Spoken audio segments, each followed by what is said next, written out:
estado de responsabilidade. Ou seja, quando Krishna diz a pessoa deve elevar-se, ou seja, há aqui um ato de responsabilidade. Ou seja, ele está-nos a responsabilizar a cada um de nós que nós devemos ser responsáveis por elevar a nossa mente. E aqui é algo super importante, porque nós entramos num caminho espiritual e às vezes relaxamos, porque dizemos, agora já encontrei caminho, já tenho o Guru, agora já estou mais relaxado e o Guru agora com a sua graça faz acontecer as coisas. É verdade, ele faz acontecer as coisas com a sua graça, é verdade. Mas Krishna está a dizer claramente, e o Guruji está sempre a dizer isto, nós temos que fazer a nossa parte. É a nossa parte de responsabilidade. E por isso aqui este verso me acompanha diariamente, porque temos que fazer uma análise diária se nós estamos a cumprir com o que Krishna nos está a dizer que devemos fazer, que é elevar-nos para a nossa própria mente e não nos deixarmos cair, que é a Basadayat. O Basadayat é não se deixem cair, não nos deixemos cair, ou seja, é uma opção nossa. Então é da nossa responsabilidade elevar-nos pela nossa própria mente, ou é da nossa responsabilidade não nos deixarmos cair. Há uma história que o Guruji conta muitas vezes, é uma história conhecida, mas que ilustra claramente estes dois pontos de elevar a mente ou deixar-se cair. Então é a história de um brahmano, de um monge, de um sannyasi e de uma prostituta. Então havia um monge, um brahmano, que vivia numa casa e todos os dias fazia as suas orações, a sua puja, ele dedicava-se a todas as tarefas a Deus, mas à sua frente havia uma casa e nesta casa vivia uma prostituta. E isso incomodava porque frequentemente a prostituta tinha os seus clientes e isso incomodava. Então um dia ele foi ter com a prostituta e disse, olha, tu não tens consciência se calhar, mas tu estás a pecar todos os dias, estás sempre a pecar. Portanto a tua vida vai-te levar ao inferno, a mundos inferiores. E deu uma grande lição à prostituta, e a prostituta, no fim daquela conversa toda, chorou imenso, pediu perdão a Deus, mas de certa forma ela nunca tinha feito mais nada na vida. Então o sustento da vida dela era aquele. Então o brahmano pensa, bem, ela agora vai mudar de vida. Agora vai ter um rumo diferente. Só que a vida da prostituta continua exatamente igual. Só que a única coisa que ela mudou foi que começou a orar mais a Deus, começou a pedir perdão a Deus, estava sempre com a mente em Deus. O brahmana, super indignado, porque os clientes da prostituta continuavam a aparecer, ele disse, olha, a partir de agora, cada cliente que vier aqui, eu meto uma pedra à frente da tua casa. Então, com o tempo, as pedras começaram a aumentar, e ele já estava lá uma montanha de pedras. Até que um dia, o brahmano morreu. E por coincidência,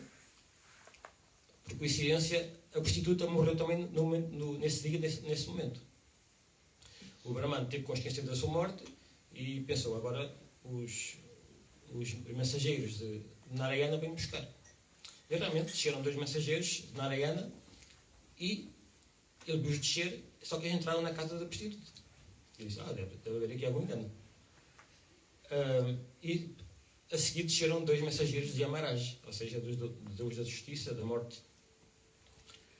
E os mensageiros de Yamaraj entraram na casa dele.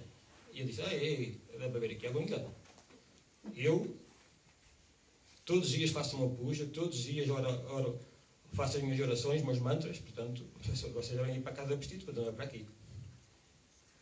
Os mensageiros de Narayana ouviram e foram ter com o brahmano e disseram, não há engano nenhum aqui. Atenção que tens que perceber que a prostituta estava sempre a fazer as suas ações, a sua vida, mas estava sempre com a mente em Deus. Estava sempre a orar a Deus. E tu estavas a fazer as tuas orações, estavas sempre a pensar no que é que a prostituta estava a fazer. Se tinhas que pular mais uma pedra em cima do monte. Então, onde estava a tua mente, não era em Deus. A prostituta, sim. A mente dela estava em Deus. Então, tu vais para os mundos inferiores e a prostituta vai para os mundos superiores, para o céu. E esta história mostra claramente que é através da mente que a gente se eleva ou se deixa cair. Às vezes não importa muito o que a gente está a fazer. A gente às vezes está exteriormente a fazer uma grande coisa, uma coisa espetacular. Mas o que se passa na nossa mente é isso que vai contar para o Guruji, para Deus, para sermos a graça do Guruji. É isso que conta. E às vezes, todos nós, estou incluído, é muito fácil a gente estar a fazer qualquer tarefa, mesmo que aparentemente seja espiritual, mesmo que seja seva, mesmo que seja o que seja, e cairmos na ilusão de que já estamos a fazer tudo. É muito fácil acontecer isso. Então esta parte deste verso, é super importante para a gente chegar durante o dia, ao fim do dia, e perguntar a nós mesmos: hoje a minha mente ajudou-me a elevar-me para o meu objetivo ou ajudou-me a cair? E esta é uma grande questão que a gente deve colocar sempre que possível. E depois a segunda parte do verso, que é mais conhecida, também, claro, tem importância, mas tem importância depois da gente aplicar a primeira parte. Se a gente não aplicar a primeira parte, a segunda parte falha também. Que diz: pois uma mente controlada é sua amiga e uma mente descontrolada é sua inimiga. E aqui surge outra questão, que é, durante o dia, a gente deve também fazer uma análise, nem que seja ao fim do dia, e perceber, durante todo o dia que eu tive, a minha mente foi 50% ou mais 50% minha amiga, ou foi mais 50% minha inimiga.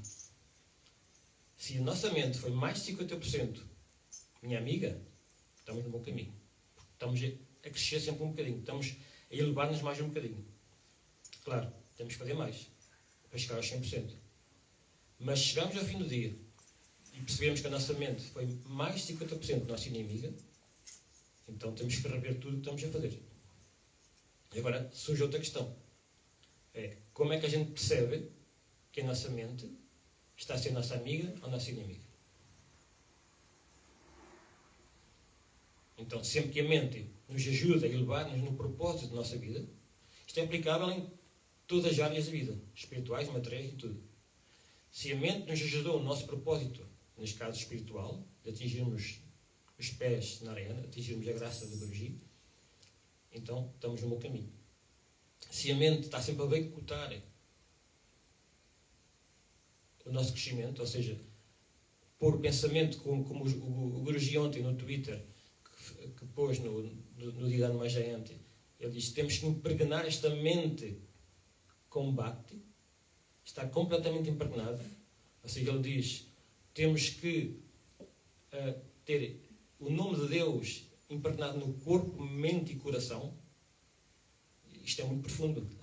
A gente estar com a mente, o coração e o corpo físico impregnado com o nome do Senhor. Por isso é que ele estava a dizer que um pelo da Hanuman só sabe dizer uma coisa: é ramo. Ou seja, a gente encostava o isso do pelo da Hanuman, e o nome de ramo a sair.